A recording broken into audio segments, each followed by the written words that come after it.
السلام علیکم ورحمۃ اللہ اخوان. آج ہم جز 17 شروع کر رہے ہیں اور اس میں سورۃ الانبیاء ہے اور سورۃ الحج ہے.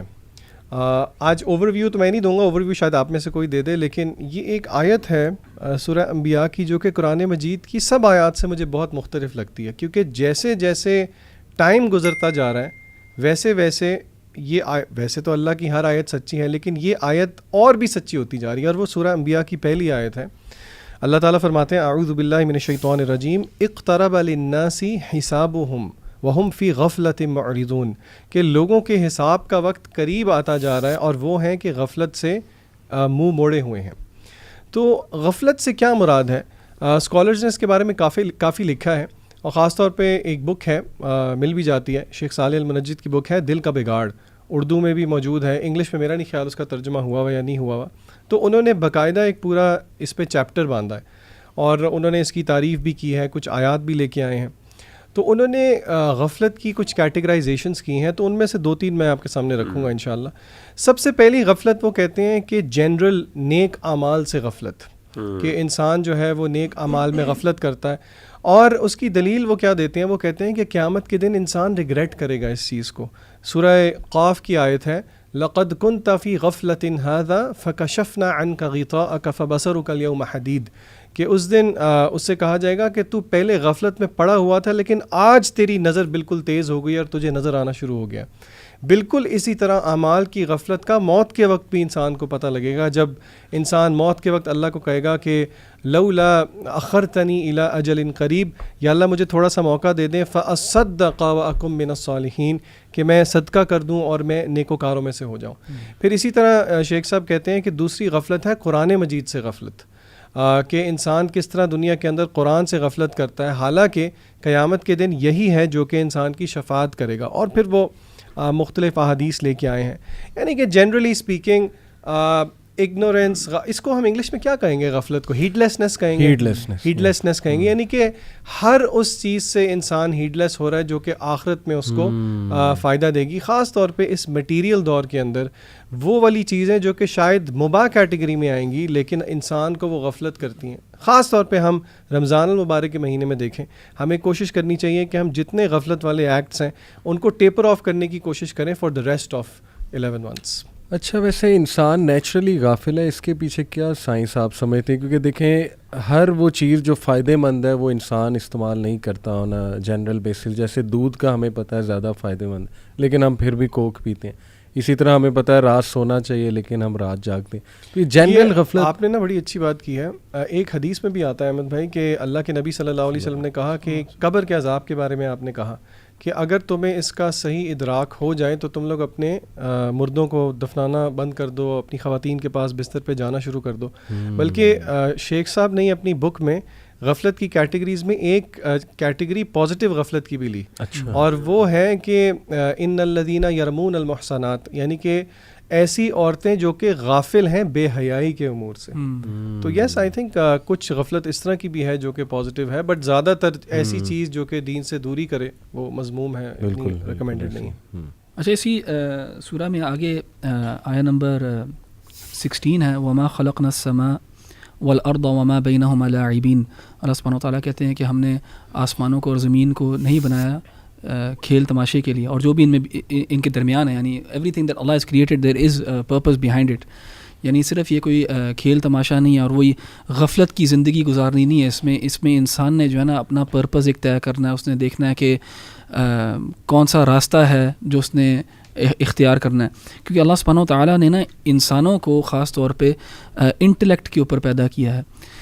جیسے جانور جو ہیں وہ انسٹنکٹ پہ پیدا کیے گئے ہیں. انسٹنکٹ پہ پیدا کیے گئے ہیں سے مراد یہ ہے کہ جس طرح ان کو اللہ تعالیٰ نے پروگرام کر دیا اسی طرح وہ چلتے ہیں. یعنی جو جتنے بھی جانور ہیں آپ دیکھیں گے سارے انسٹنکٹ کے اوپر چلتے ہیں. ان کے اندر کوئی انٹلیکٹ نہیں ہوتا جس سے وہ چوز کر سکیں رائٹ فرام رانگ. ان کے اندر کوئی ایتھکس نہیں ہوتے, کوئی مورلز نہیں ہوتے, وہ بس انسٹنکٹ کے اوپر چلتے ہیں. ہاں, جس طرح اللہ تعالیٰ نے پروگرامنگ کر دی اسی پروگرامنگ کے تحت وہ چل رہا ہوگا. انسان کو اللہ تعالیٰ نے انٹلیکٹ دیا اور اختیار دیا, اور انسان کو چاہیے کہ اپنے انٹلیکٹ کو یوز کرے اپنے اختیارات کے لیے, کہ چوز کرے کہ کیا چیز میرے لیے بہتر ہے کیا چیز نہیں ہے. جیسے علی بھائی آپ نے کہا نا کہ ہمیں پتہ ہے کہ فار ایگزامپل دودھ جو ہے وہ زیادہ ہیلدی ہے ایز اپوز ٹو کوک یا پیپسی, تو انٹلیکٹ کا تقاضا یہ ہے کہ دودھ جو ہے وہ زیادہ پیا جائے.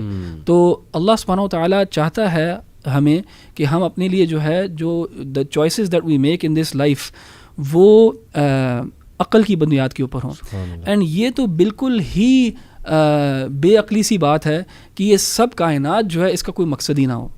جیسے ہمارے سامنے اتنی زیادہ چیزیں پڑی ہیں, یہ مائکرو فون پڑا ہے, یہ ٹیلی فون پڑا ہے, جو ہم نے جوتے پہنے ہوتے ہیں ان تک کا ایک پرپز ہوتا ہے.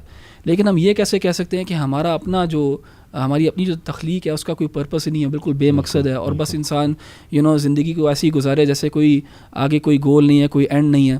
تو انسان کو چاہیے کہ وہ اپنا جو ہے نا مقصد تلاش کرے, اور وہ اللہ تعالیٰ نے فطرت کے اندر وضع کیا ہوا ہے, اور وہ اللہ تعالیٰ کی پہچان ہے, اور پھر اللہ تعالیٰ کو پہچانے, اور پھر اللہ تعالیٰ سے جڑے, اور پھر اللہ تعالیٰ نے جو کہا ہے وہ کرے, اور جس چیز سے اللہ تعالیٰ نے روکا ہے اس سے رک جائے. اسی طرح اللہ تعالیٰ نے اسی سورہ کے اندر آگے کا کل نفس ذائقۃ الموت, کہ ہر جو انسان ہے وہ موت کو چکھے گا, ہر زندہ چیز جو ہے وہ موت کو چکھے گی. ٹھیک ہے, وَنَبْلُوكُمْ بِالشَّرِّ وَالْخَيْرِ فِتْنَةً, اور ہم تمہیں آزمائیں گے شر سے اور خیر سے بھی, یعنی دونوں چیزوں سے آزمائش ہوگی. ہم خیر سے بھی آزمائیں گے, تمہیں خیر دے کے بھی آزمایا جائے گا, اور شر سے بھی آزمایا جائے گا. اور کبھی کبھار ہم سنتے ہیں کہ اولاد بھی یہ جو ہے ایک فتنہ ہے, اور فتنہ ہم اس کو بالکل ایک نیگیٹو کونوٹیشن دیتے ہیں, لیکن اللہ تعالیٰ نے یہ کہا ہے کہ خیر کی چیزیں بھی ہیں وہ بھی فتنہ ہو سکتی ہیں. اولاد مثال کے طور پہ فتنے کا باعث بن سکتی ہے انسان کے لیے, اگر وہ اولاد جو ہے اولاد کی وجہ سے حرام کی طرف چلا جائے. تو وَإِلَيْنَا تُرْجَعُونَ, تو ادھر بھی اللہ تعالیٰ نے کہا کہ تمہیں مقصد دیا گیا. پہلی آیت میں بتایا کہ تمہارا ایک مقصد ہے, اور تم نے موت کو چکھنا ہے, تمہیں ٹیسٹ کیا جائے گا, اور پھر تم نے ہمارے پاس آنا ہے. اور بیسکلی اسلام کا پورا جو فلسفہ ہے نا زندگی کا, وہ یہی ہے کہ اللہ تعالیٰ نے ہمیں پیدا کیا ہے, اس نے مقصد کے ساتھ پیدا کیا ہے, اینڈ کسی کھیل تماشے کے لیے نہیں. اور اس مقصد کا حصہ یہ ہے کہ اللہ تعالیٰ تمہیں آزمائے گا, اور اس آزمائش میں تم کامیاب ہوتے ہو یا ناکام ہوتے ہو, اور پھر اللہ تعالیٰ کی طرف لوٹ کے واپس جانا ہے, جہاں پہ پھر حساب کتاب ہوگا. ماشاء اللہ جی, امیزنگ. میں سورہ انبیاء سے جو انشاءاللہ آج آپ کے ساتھ انسائٹ شیئر کرنا چاہوں گا. ویسے تو ماشاءاللہ سورہ انبیاء میں جو یہ پیسیج ہے نا ورس 80 to 90, یہ مجھے بہت تقویت دیتا ہے, کیونکہ اس میں اللہ سبحانہ و تعالیٰ نے انبیاء کا ذکر کیا ہے کہ even they were tested and tried, ان پہ بھی اتنی مشکلات آئی تھیں, جیسے بیماری, حضرت ایوب علیہ السلام کا ذکر ہے, اور پھر ان کی وہ دعا انی مسنی الضر وانت ارحم الراحمین. پھر دیکھیں کہ یونس علیہ السلام کا تذکرہ ہے, اور ان کی دعا ہے لا الہ الا انت سبحانک انی کنت من الظالمین. بٹ یہ کہ میں جو انشاءاللہ ڈسکس کرنا چاہوں گا وہ ورس نمبر 96 ہے, اور یہ بڑا انٹرسٹنگ ٹاپک ہے یاجوج ماجوج کے حوالے سے. تو تھوڑا سا میں چاہوں گا کہ اس کو ایکسپلین کروں. حتی اذا فتحت یاجوج و ماجوج وہم من کل حدب ینسلون, یہاں تک کہ جب یاجوج ماجوج کھول دیے جائیں گے اور ہر بلندی سے وہ نکل پڑیں گے. دیکھیں اس کا تذکرہ سورہ کہف میں بھی ہے یاجوج ماجوج کا. یہ کون ہے؟ ایک قوم تھی, ذوالقرنین علیہ السلام جو تھے انہوں نے ان کو دیکھا, فساد مچاتے تھے, لوگوں نے شکایت کی کہ قتل و غارت کرتے ہیں, فساد کرتے ہیں. ایک دیوار بنائی انہوں نے تانبے سے اور آئرن سے, یہ تو زبر الحدید یعنی آئرن اینڈ کاپر کے مکسچر سے, اور پھر ان کو بند کر دیا وہاں پہ. اب آج کافی ڈسکشن اس پہ ہوتی ہے کہ یہ ایکچولی ہیں کون. ایک اسکول آف تھاٹ ہے کہ یہ انسان ہی ہیں, اکثر تو چائنیز بنا دیتے ہیں, چائنیز والا بھی ہے. ایک ہے جی کہ یہ انسان ہی ہے, یہ نکل چکے ہیں, اور یہ ترک اور منگولز کی جو اولاد تھی وہ ایکچولی یہ یاجوج ماجوج ہے. وہ اس کا استدلال کرتے ہیں کہ نبی اکرم صلی اللہ علیہ وسلم نے فرمایا نا کہ آج اتنا ہول کریٹ ہو گیا, عربس کے لیے ہلاکت ہو, کیونکہ یاجوج ماجوج کی دیوار میں اتنا ہول جو ہے وہ کریٹ ہو گیا. تو وہاں سے وہ کہتے ہیں کہ وہ نکلنا شروع ہو گئے تھے. ایک بہت ہی ایکسٹراڈینری ویو ہے, وہ یہ ہے کہ یاجوج ماجوج ایلینز ہیں, اور اس کا استدلال کیا جاتا ہے ایسے ان کے ایٹریبیوٹس کہ جی ان کے کان بہت بڑے بڑے ہوں گے, تو اسی طرح یہ کہ وہ سمندر کے سمندر پی جائیں گے, اور اسی طرح وہ بہت زیادہ تعداد میں ہوں گے, ملٹیٹیوڈز آف دیم, یعنی وہ حدیث میں آتا ہے نا کہ 99 ورسز 1 کی ریشو, یہ قیامت والے دن جہنم میں جنہیں ڈالا جائے گا. تو اس حوالے سے تو وہ یہاں سے استدلال کرتے ہیں کہ اتنی تعداد ہیومن بینگز کی کیسے ہو سکتی ہے, یہ تو کوئی اور ہی چیز ہے, اسپیشلی جب وہ یہ ہے نا کہ وہ اوپر سے بلندی سے آئیں گے. تو بلندی سے وہ مراد لیتے ہیں کہ یعنی پتہ نہیں آسمان کے کوئی دروازے کھلیں گے, کوئی پورٹل کھلے گا, وہاں سے وہ نیچے آنا شروع ہو جائیں گے. اینی وے, تیسرا ایک جو ہے نا اسکول آف تھاٹ اس میں یہ ہے, وہ کہتے ہیں کہ یہ ایکچولی جیوز ہیں, اور وہ کہتے ہیں کہ یہ سب میٹافورک باتیں ہیں کہ وہ سمندر پی جائیں گے, وہ تعداد میں بڑے زیادہ ہوں گے. ایکچولی وہ یہ کہتے ہیں کہ دیکھیں ٹیکنیکلی اسپیکنگ جیوز نے سب کو اپنا قائل تو کر لیا اپنے سسٹم کا, تو آلموسٹ ہر بندہ یاجوج ماجوج ہے, اور بہت ہی کم لوگ جو ہے نا وہ اس فتنے سے بچے ہوئے ہیں, اور وہ یاجوج ماجوج نہیں ہیں. تو یہ میں آپ بھائیوں سے بھی پوچھنا چاہوں گا, ویسے تو بڑے کلیئر ہے کہ یہ نوح علیہ السلام کی اولاد میں سے ہیں, یہ تو صحیح حدیث کی روشنی میں بالکل آتا ہے. پھر یہ کہ ان کو حضرت عیسیٰ علیہ السلام ڈیفیٹ کریں گے, اور ڈیفیٹ نہیں کر سکیں گے کیونکہ تعداد میں بہت زیادہ ہیں, تو پھر اللہ تعالیٰ ایک بارش برسائیں گے غالباً, اس سے ان پہ موت طاری ہو جائے گی, اور پھر پرندے آئیں گے بڑی بڑی گردنوں والے, وہ ان کی لاشیں اٹھا کے لے جائیں گے. تو میرے تو خیال میں کہ یہ شاید کوئی انسان ہی ہے سرکش قسم کے جو کہیں پہ اس وقت بند ہیں, اور ابھی انہوں نے آنا ہے یا آ چکے ہیں. یہ بڑا ایک جو ہے نا وہ سوال بار بار جو ہے ریز ہوتا ہے. احمد بھائی, میرے خیال سے احمد بھائی سے بھی ہم پوچھتے ہیں, لیکن ایک چیز جو میں نے اپنی انڈرسٹینڈنگ کے لیے اس میں ایک چیز سمجھی ہوئی نا, کیونکہ یہ غیبی امور ہے, اور یہ جو آپ ساری باتیں بتا رہے ہیں of course we accept them as opinions, لیکن بہرحال اس کو ہم تفسیر نہیں کہتے. بالکل بالکل. اور اس چیز میں ہمیں تھوڑا کیئرفل بھی رہنا ہے, خاص طور پہ سورہ آل عمران کی جو آیت ہے جس میں اللہ تعالیٰ نے قرآن مجید کی آیات کو محکم متشابہ میں کہا. بہرحال یہ ایک متشابہ چیز ہے, but again that being said اس طرح کی پاسبلٹیز جب ظاہری بات ہے کوئی بات کرتا ہے تو پھر انسان سوچتا تو ہے, خاص طور پہ آپ نے جو کاپر اور آئرن کی بات کی اور اس سے ریلیٹڈ وہ میگنیٹک فیلڈ والی بھی بات کر رہے تھے, تو واللہ عالم. اصل میں اس میں نا یہ مشکل سوال ہے, اور اس کے بارے میں حتمی طور پہ کچھ بھی کہنا نا بڑا مشکل ہے, کیونکہ روایات کو سب کو اگر آپ اکٹھا کرتے ہیں نا تو ان کو پہلا سوال یہ ہے کہ کیا یہ روایات جو ہیں ان کو ہم ایک لٹرل سینس میں لیں گے کہ ایک میٹافوریکل سینس میں لیں گے. ویسے تو اصول تو یہی ہے کہ بائی ڈیفالٹ ہم لٹرل لیتے ہیں unless and until there is a reason to not do so. لیکن یہاں پہ اتنی زیادہ انفارمیشن ہے, اور وہ انفارمیشن جو ہے وہ اتنی ایکسٹرا آرڈنری ہے کہ اس کے اوپر جو ہے نا ایک حتمی بات کرنا بڑا مشکل ہے. تو اس لیے میں سمجھتا ہوں کہ جو لوگ بھی کوئی اوپینین پریزنٹ کرتے ہیں اور وہ ڈائریکٹلی نصوص کے ساتھ ٹکراتا نہیں ہے تو اس میں اتنا کوئی مسئلہ نہیں ہے, لیکن اس اوپینین کو پھر دی اوپینین بنا لینا اور اسی کو کہنا کہ یہی بالکل ٹھیک ہے, وہ ایک پرابلم ہو سکتا ہے. بالکل, لیکن آپ نے اپنا ویو نہیں بتایا. میرا ویو کہ وہ زندہ ہیں اور وہ آپ کو لگتا ہے وہ, میں آپ کو جینوئنلی بتاؤں, میرا اپنا ویو جو ہے نا اس پہ میں نے اس پہ اپنی تھنکنگ کو سسپینڈ کیا ہوا ہے, کیونکہ میرا واقعی میں کوئی ویو نہیں ہے اس کے اوپر. ایک زمانے میں جب میں نے ان چیزوں کے بارے میں بہت زیادہ پڑھا تھا تو میں I couldn't orient my mind to any one thing and say کہ ہاں یہ I just accept it as the truth from Allah سبحانہ و تعالیٰ. اور مجھے یہ 100% مجھے بالکل نہیں پتا کہ یہ اس کی ریئلٹی کیا ہے کیا نہیں ہے. زومبی اپوکلپس بھی ہو سکتا ہے, کچھ لوگ یہ بھی کہتے ہیں. میرا خیال ہے اس میں نا اصل میں اس کے مقصد کو تھوڑا سا غور کرنا چاہیے کہ اللہ تعالیٰ نے یہ جو اس طرح کی چیزیں ہمیں بیان کی ہیں غیبی امور کے, ان کے مقاصد اور آبجیکٹیوز کیا ہیں. کیا اس کا ایک آبجیکٹیو ہمیں فیسینیٹ کرنا ہے, صحیح, یا پھر ہمیں ایک او کی فیلنگ ہمارے اندر ڈیولپ کرنی ہے. صحیح ہے. تو ڈیفینیٹلی یہ فیلنگس تو آلریڈی ڈیولپ ہو جاتی ہیں الحمدللہ جب آپ احادیث کو پڑھتے ہیں اور آیات کو پڑھتے ہیں, اور وہ جیسے انہوں نے کہا نا ایکسٹرا آرڈنری انفارمیشن آپ کو ملتی ہے. اور میرا خیال ہے کہ اس سے زیادہ نا اصل میں اللہ تعالیٰ ہم سے چاہتے ہیں کہ ہماری نا عقل کی جو سبمیشن ہے وہ اللہ ہم سے چاہتے ہیں کہ میرا بندہ جو ہے وہ اس کے بارے میں جاننے کے بعد اس کا ایٹیٹیوڈ اور بیہیویئر کیا ہے, کیا وہ اپنے آپ کو ہمبل کرتا ہے کہ نہیں کرتا. صحیح. اصل میں سمجھتا ہوں کہ جب ہم اس کی انٹرپریٹیشنز کرنا شروع کر دیتے ہیں نا, اور وہ جو ہے نا وما يعلم تأويله الا الله والراسخون في العلم يقولون آمنا به, اللہ نے یہاں پہ دو ایٹیٹیوڈس بیان کیے. ایک ایٹیٹیوڈ ہے جو ایسی متشابہات کے پیچھے جاتا ہے, ان کی حقیقت تلاش کرنے کی کوشش کرتا ہے. تو اور اللہ تعالیٰ کہتے ہیں کہ لیکن راسخون فی العلم, جو اصل میں اللہ کے مطلوب بندے ہیں نا, ان کا رویہ یہ ہے آمن, وہ ایمان کی بات کرتے ہیں. یعنی وہ کہتے ہیں کہ اس سے میرے رب کی یہ وحدانیت ہے, میرے رب کی اس میں یعنی کمال ہے, اور وہ اس میں الٹیمیٹ سبمیشن جو ہے وہ اسے تلاش کرتے ہیں. میرا خیال ہے کہ ایز لانگ ایز یہ آیات اور یہ جو سارے معاملات ہیں اگر یہ ہمیں اس الٹیمیٹ سبمیشن کی طرف اور اللہ کے سامنے جو عاجزی کی طرف لے کے جا رہی ہے, تو میرا خیال ہے کہ یہ مقصد اس کا یہی ہے. بالکل صحیح. باقی دیکھیں ہم کبھی بھی 100% کسی چیز پہ پہنچ نہیں سکتے, اور میں سمجھتا ہوں کہ یہی اس کا سب سے بڑی آزمائش ہے اس پورے ٹاپک کے اندر. اور آپ پتہ لگا کے کرو گے کیا, مین تو ہے نا کہ آپ نے بچنا کیسے. اگر خدا نہ خواستہ وہ آ جاتے ہیں. انٹلیکچوئل ایروبکس تو آپ کو مل جائیں گے. ہاں لیکن اور وہ ایک حدیث میں بھی آتا ہے نا, صحابہ نے پوچھا نبی کریم صلی اللہ علیہ وسلم سے کہ قیامت کب آئے گی, تو غالباً آپ صلی اللہ علیہ وسلم نے جواب دیا کہ تم نے اس کے لیے کیا تیاری کی ہے. بالکل, تو یہ بھی ایک پرسپیکٹیو ہمیں دیتا ہے اس چیز کے بارے میں.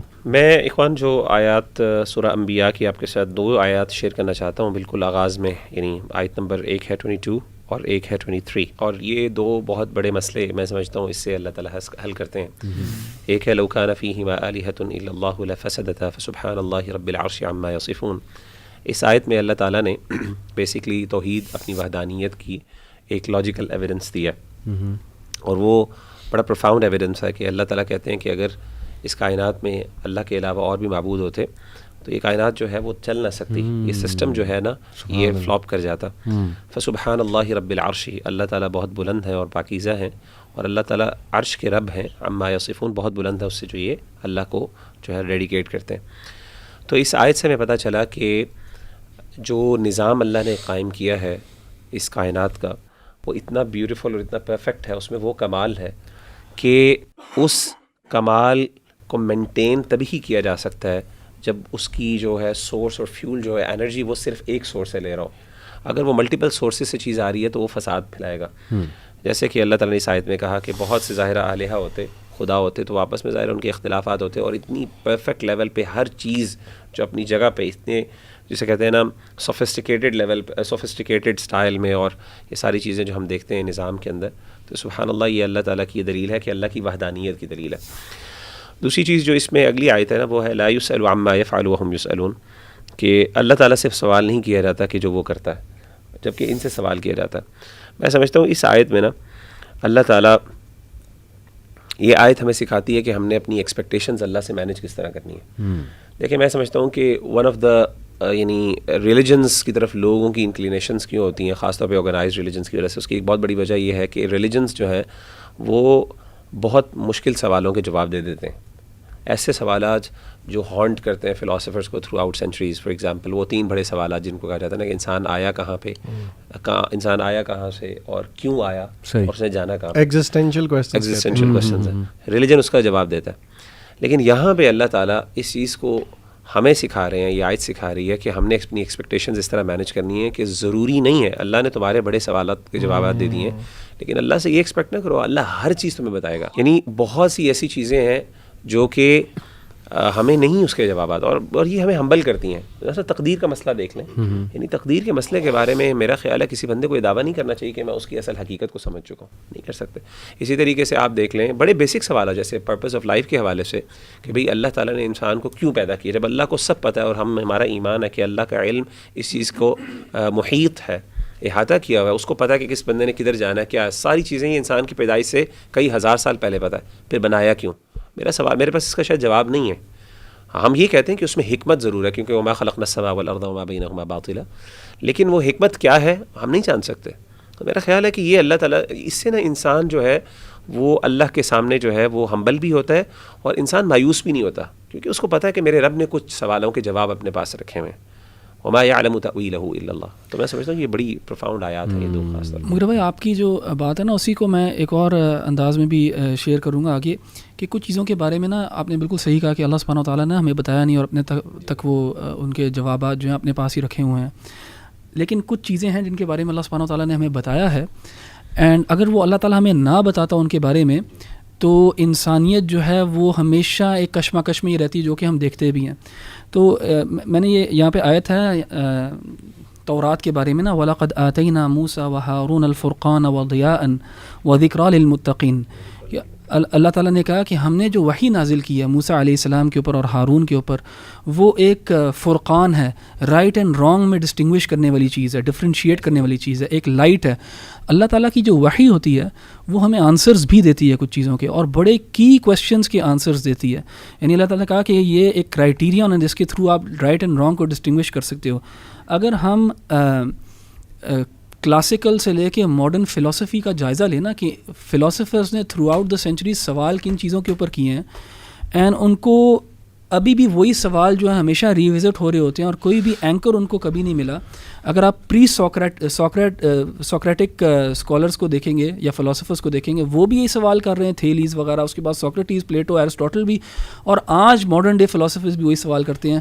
اینڈ وہ 3 پرابلمز ہیں. ایک ہے پرابلم آف نالج جسے ہم اپسٹمالوجی بھی کہتے ہیں, ایک ہے پرابلم آف کانڈکٹ جسے ہم ایتھکس بھی کہتے ہیں, ایک ہے پرابلم آف گورننس جسے ہم پولیٹیکل سائنس کہتے ہیں.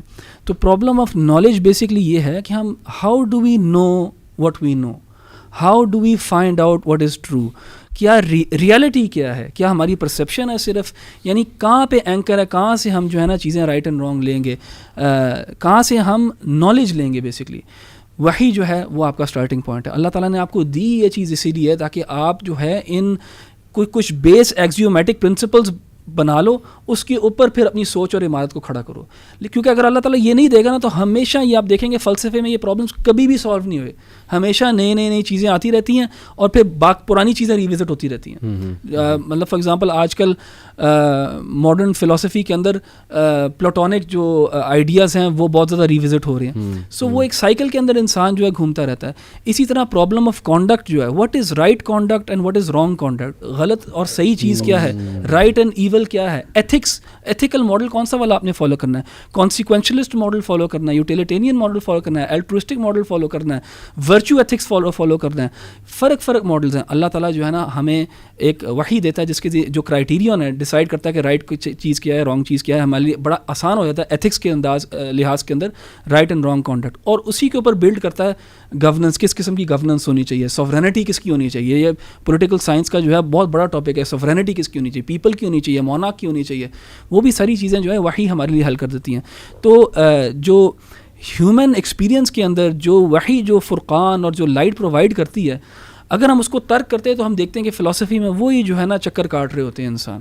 یعنی یہ کہنے کا مطلب ہے کہ اللہ تعالیٰ نے انسان کے بڑے مسئلوں کو حل کیا, بالکل, اور دیر آر سرٹن اسپیکٹس جن کو اللہ تعالیٰ نے کنسیل بھی کیا ہے, اور اس کے پیچھے حکمت ہے. بالکل, کیونکہ وہاں پہ اللہ تعالیٰ کا مقصود انسان کے ساتھ یہ کہ اللہ تعالیٰ کے سامنے انسان عاجز بھی ہو اور تفویض کرے اس چیز کو اللہ کے پاس. کیونکہ اگر ہر چیز کا, کیونکہ دیکھیں اخی, میں نے دیکھا ہے کہ ہر چیز کا جو جواب مل جانا نا, یہ ایروگنس کریٹ کرتا ہے. میں پچھلے دنوں رچرڈ ڈاکنس کی ایک کتاب میں پڑھ رہا تھا, تو اس نے یہ کہا تھا کہ وی ہیو کلڈ, یعنی اس کا مطلب یہ تھا, میں پیرافریز کر رہا ہوں, کہ بیکاز وی ہیو آلریڈی, ہمیں پتہ چل گیا آنسر, تو خدا کی ضرورت نہیں ہے. کیونکہ دے یوز ٹو بلیو کہ خدا, وہی والی بات ہے کہ خدا کی ایگزسٹنس تبھی نیسیسیٹیٹ کرتی ہے جب آپ پاس جوابات نہیں ہیں, یعنی گیپس ہے, گاڈ آف دا گیپس جس کو کہتے ہیں. تو انہوں نے کہا جب ہمیں انفارمیشن مل گئی ہے, ہمیں جوابات مل گئے ہیں, تو ہمیں گاڈ کی ضرورت نہیں ہے. اسی لیے جو میں سمجھتا ہوں کہ یہ one of the problems with evolution is کہ یہ بیسکلی, یعنی اس کو پاپولرائز کرنے کی ایک بہت بڑی وجہ یہ ہے کہ یہ آپ کو آلٹرنیٹیو دیتی ہے خدا کی کریشن کا, جو کریشنسٹ تھیوری ہے اس کا ایک آلٹرنیٹیو دیتی ہے. اس وجہ سے اس کو پاپولرائز بہت زیادہ کیا جاتا ہے, because it سالوز the problem that they were facing actually, کہ ہمیں مسئلہ پتہ چل گیا. اللہ معاف کرے, جزاک اللہ خیر. ایک اور آیت جو میں خاص طور پہ جو اس میں سورہ جو دعا ہے سیدنا یونس علیہ الصلوۃ والسلام کی, سیدنا یونس علیہ الصلوۃ والسلام کا جو کیریکٹر ہے میرے لیے بڑا فیسینیٹنگ ہے بروز, اور اس کی بہت بڑی وجہ یہ ہے کہ سیدنا یوسف علیہ الصلوۃ والسلام کو نا ہمیشہ ہلکا سمجھا گیا ہے انبیاء میں. اور اس کی ایک بہت بڑی وجہ یہ ہے کہ اسے کیسے پتہ چلتا ہے. ایک تو ظاہر ہے وہ واقعہ ان سے غلطی ہوئی, اور جس کی وجہ سے وہ مچھلی کے پیٹ میں گئے. اور خاص طور پہ جیسے حدیث میں بھی آتا ہے کہ اللہ کے رسول صلی اللہ علیہ وسلم نے فرمایا کہ تم میں سے کوئی مجھے یہ نہ کہے میں ان سے بہتر ہوں. اس کا مطلب ہے کہ لوگوں کی ان کے بارے میں تھوڑی سی, یعنی یہ ایسی تھی فیلنگ کہ یہ وہ شاید اس لیول کے پیغمبر نہیں ہے, یا پھر یہ اس جو پیغمبروں کے بارے میں ہمارا ایک لیول آف رسپیکٹ ہوتا ہے, شاید لوگ اس کو وہ ان کو نہیں دے پاتے. لیکن اللہ تعالیٰ نے حضرت یونس علیہ الصلوۃ والسلام کو ایک بہت خاص مقام دیا. یہ واحد وہ قوم ہے, جیسے کہ ہم سورۃ یونس علیہ الصلوۃ والسلام میں کہا تھا, ہم نے بات کی تھی کہ جن کی قوم کو اللہ تعالیٰ نے ایگزمپشن دی تھی, یعنی انہوں نے عذاب کے آثار سامنے آنے کے باوجود توبہ کرنے کے باوجود یعنی توبہ کی, تو اللہ تعالیٰ نے ان کی قوم کو معاف کر دیا. سبحان اللہ. اور خاص طور پہ یہ جو دعا ہے جس کے بارے میں کئی احادیث میں کئی علماء کی رائے بھی ہے کہ اسم العظم ہے جو ان کی ہے, لا الہ الا انت سبحانک انی کنت من الظالمین. تو یہ حدیث جو ہے خاص طور پہ اس بارے میں اللہ کے رسول صلی اللہ علیہ وسلم سے صحابہ نے پوچھا کہ اللہ کے رسول اگر آج بھی کوئی بندہ اس طریقے سے دعا مانگے حضرت یونس علیہ الصلوۃ والسلام کی, تو کیا اللہ تعالیٰ قبول فرمائیں گے اس کو, اور اس کے مسئلے کو حل کر دیں گے؟ اللہ کے رسول نے کہا بالکل. تو جو بہت سی رائے ہیں کہ اسم العظم کیا ہے بیسکلی, تو اسم العظم کے بارے میں جو میں سمجھتا ہوں اور جو میں دعا کثرت سے جو میں مانگتا ہوں خود اللہ تعالیٰ کے سامنے وہ یہ ہے، یہی دعا حضرت یونس علیہ الصلوۃ والسلام کی، لا الہ الا انت سبحانک انی کنت من الظالمین، اور یہ انسان کو بڑی بڑی مشکلات سے نکال دیتی ہے. تو یہ حضرت یونس کی سنت. اس آیت، یہ جو آیات ہیں نا، ان آیات میں جو جس طرح یہ آیات اینڈ ہوتی ہیں نا، وہ بھی بہت مزے کے طریقے سے اینڈ ہوتی ہیں. یعنی کہ اللہ نے کہا کہ وَنَجَّيْنَاهُ مِنَ الْغَمِّ، ہم نے یونس علیہ السلام کو غم سے نجات دی. اور پھر اللہ آگے کہتے ہیں کذالک ننجی المؤمنین، کہ اسی طرح ہم اہل ایمان کو بھی جو ہے وہ، یعنی کہ ڈپریشن کی دعا بتائی جاتی ہے غم کی. یعنی کہ اگر آپ کو غم ہو تو یہ آپ جو ہے نا دعا کثرت کے ساتھ پڑھیں تو انشاءاللہ اللہ تعالیٰ تمام غموم اور ہموم سے جو ہے وہ یعنی کہ وہ دور کر دیں گے اللہ تعالیٰ. اچھا جی، ایک آیت جو سورہ حج سے میں نے اپنے سامنے کھول کے رکھی ہوئی ہے، یہ میں سمجھتا ہوں ہر مسلمان کے لیے ایک لٹمس ٹیسٹ ہے. آیت نمبر 11 ہے سورہ حج کی. اللہ تعالیٰ اس آیت میں فرماتے ہیں وَمِنَ النَّاسِ مَن يَعْبُدُ اللَّهَ عَلَى حَرْفٍ، اور لوگوں میں سے کچھ ایسے بھی ہیں جو کہ اللہ تعالیٰ کی عبادت کرتے ہیں حرف پہ کھڑے ہو گئے، یعنی کہ at the verge of faith. if they are blessed with something good they are content with it، لیکن اگر اللہ تعالیٰ ان پہ کوئی آزمائش لے کے آئے تو وہ ریلیپس ہو جاتے ہیں ڈس بلیف میں. حالانکہ اس کی تفسیر میں صحابہ نے جو کوٹ کیا ہے وہ تو کوٹ کیا ہے کہ مدینہ کچھ لوگ آتے تھے مسلمان ہو جاتے تھے، لیکن میں سمجھتا ہوں کیونکہ یہ آیت جو ہے فیس ویلیو پہ ہر مسلمان کے لیے، تو یہ بہت ڈرنے والی آیت ہے کہ ہم دیکھیں کہیں ہم بھی تو اللہ کی عبادت کنارے پہ کھڑے ہو کے نہیں کرتے کہ جب آسانی ہو تو ہم بڑے مطمئن ہیں، لیکن جیسے ہی اللہ تعالیٰ آزمانا شروع کر دے تو ہم جو ہیں اپنے الٹے پیر پھر جائیں. اور غالباً ایک حدیث میں دعا بھی ہے جس میں پناہ مانگی گئی ہے کہ یا اللہ ہم آپ کی پناہ میں آتے ہیں کہ we turn back on our heals.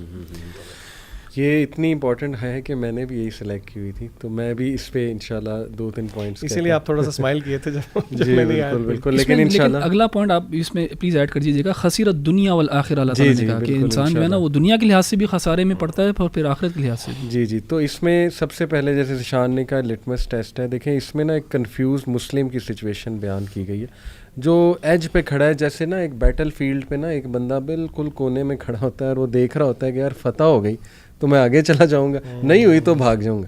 تو یہ بالکل وہی سٹیٹ ہے کہ دیکھیں یا تو شک و شبہات ہیں ہمارے دلوں میں کہ پتہ نہیں یار آخرت آئے گی نہیں آئے گی، لیکن چلو اگر آئے گی تو ہم تھوڑی بہت محنت کر لیتے ہیں. تو ایسا جو بندہ ہے احمد بھائی، جیسے آپ نے کہا نا، یقین کرے نہ وہ دنیا کما سکتا ہے نہ وہ آخرت. جیسے کافر جو ہے نا وہ بڑا فرم ہے اس میں، ایتھیسٹ، وہ کہتا ہے کہ دنیا ہی ہے، وہ پھر ٹکا کے دنیا کی محنت کرتا ہے اور دنیا اسے مل جاتی ہے. جیسے کئی اتنے امیر لوگوں کا فلسفہ بھی یہی ہے نا، یو اونلی لیو ونس، اسی لیے وہ ایکسپلوئٹ کرتے ہیں. بالکل. اور لیکن جو دوسرا مسلمان ہے، اللہ کہتے ہیں تم آخرت پہ کام کرو گے ہم دنیا بھی دے دیں گے، حدیث کا کانٹیکسٹ ہے. بٹ یہ جو کنفیوز سٹیٹ ہے نا، اس میں نہ پراپر دنیا سے فائدہ اٹھا سکیں گے، نہ ہی جو ہے وہ آخرت میں بھی پھر جائیں گے، ظاہر ہے، کیونکہ ایمان جو ہے وہ کامل تھا ہی نہیں، اس بیسس پہ تھا ہی نہیں. تو آئی تھنک یہ اس میں ایک اور بڑی زبردست سائیکی جو ہے نا وہ بیان کی گئی ہے ہمارے جو انسانوں کی سائیکی ہے انفارچونیٹلی، وہ یہ ہے کہ what can God do for me, یہ نہیں کہ what can I do for God. I think کہ صحابہ یہ سوچتے تھے کہ ہم کیا اللہ کے لیے کر سکتے اور دین کے لیے کر، ہم یہ کہتے ہیں نہیں اللہ میرے لیے کیا کر سکتا ہے، اور کرے گا تو ٹھیک ہے، نہیں کرے گا تو پھر میری ناراضگی ہے، یا مجھے کچھ نہیں ملے گا تو اس کا مطلب کہ جی اللہ تعالیٰ نے مجھے وہ کیوں نہیں دی. تو آئی تھنک کہ ہمیں اپنے ایمانوں پہ جو ہے کام کرنا چاہیے اور ہمیں اس سوچ کے ساتھ زندگی گزارنی چاہیے what can we do for Allah. اور فائدہ ہی تب ہے دیکھیں جب اسلام تو نہیں کہوں گا، مسلمانوں کی ایک ویک پوزیشن ہے، تو اس میں آپ اسٹرینتھن کریں اس پوزیشن کو، بجائے کہ یہ دیکھنے کہ نہیں جی جب اسٹرانگ ہوگی تو میں آ جاؤں گا. تو اللہ تعالیٰ ہمیں جو ہے معاف فرمائے. یہ آخری ایک آیت چھوٹی سی کیونکہ سورہ حج کے حوالے سے ہے اور ہماری آگے سے متعلق ہے. سورہ حج میں اللہ تعالیٰ نے بہت خوبصورت انداز سے حج کے حوالے سے مختلف آیات کا ذکر کیا ہے، اور اس میں جو آیت نمبر 36 ہے جس میں اللہ فرماتے ہیں وَالْبُدْنَ جَعَلْنَاهَا لَكُم مِّن شَعَائِرِ اللَّهِ لَكُم فِيهَا خَيْرٌ فَاذْكُرُوا اسْمَ اللَّهِ عَلَيْهَا صَوَافَ، کہ جب تم جانوروں کے اوپر ذبح کرنے لگو تو اللہ کا نام لو. فَإِذَا وَجَبَتْ جُنُوبُهَا، جب وہ گر جائیں اپنے پہلو کے بل، فَكُلُوا مِنْهَا وَأَطْعِمُوا الْقَانِعَ وَالْمُعْتَرَ كَذَلِكَ سَخَّرْنَا، اللہ تعالیٰ کہتے ہیں تاکہ تم شکر کرو، اللہ تعالیٰ ان کہتے ہیں اس کو کھاؤ. پھر آگے جو آیت اللہ ذکر کرتے ہیں وہ یہ ہے لَن يَنَالَ اللَّهَ لُحُومُهَا وَلَا دِمَاؤُهَا وَلَكِن يَنَالُهُ التَّقْوَى مِنكُمْ، کہ اللہ تعالیٰ کو تمہارے گوشت نہیں پہنچتے نہ تمہارے خون پہنچتے، لیکن اللہ کو تمہارے تقویٰ تم سے پہنچتا ہے. تو ان ادر ورڈز اس کا مطلب یہ ہے، جیسے کہ ہم پہلے بھی اس چیز کو ریٹریٹ کر چکے ہیں، کہ انسان جو بھی دین اسلام کے پہ چلتا ہے اور جو بھی اللہ کی بات مانتا ہے، اصل میں اس کا فائدہ انسان کو ہوتا ہے، اللہ تعالیٰ کو اس سے کچھ بھی نہیں ملتا. اور میں کہتا ہوں یہ اللہ کا کیا یعنی رحمت ہے کہ گوشت بھی انسان اپنے لیے ذبح کرتا ہے، اس کو کھاتا بھی خود ہے، اس سے فائدہ بھی نرشمنٹ بھی اسی سے لیتا ہے، لیکن اس کی وجہ سے اللہ تعالیٰ اس کے درجات بلند کرتے ہیں، اللہ اس کو اپنا مقرب بنا لیتے ہیں. سبحان اللہ.